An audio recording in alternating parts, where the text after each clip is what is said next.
Maple है, maple ने इस काउच को पूरी तरीके से अपना काउच मान लिया है। मेपल पूरे टाइम इसमें ही मिलती है। मेपल को इससे उतरने को बोलो, नहीं उतरेगी।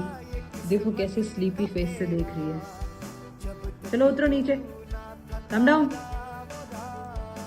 Come down. ये इससे नीचे नहीं आती है, ये इससे नीचे सिर्फ तभी आती है जब गोलू इसको डांटता है।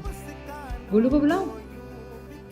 और इसको पता है कि गोलू घर पे नहीं है, तो अब ये इससे भी नहीं उतरती है। बदतमीज मेपल, क्यों इतना बदतमीज हो गया थी?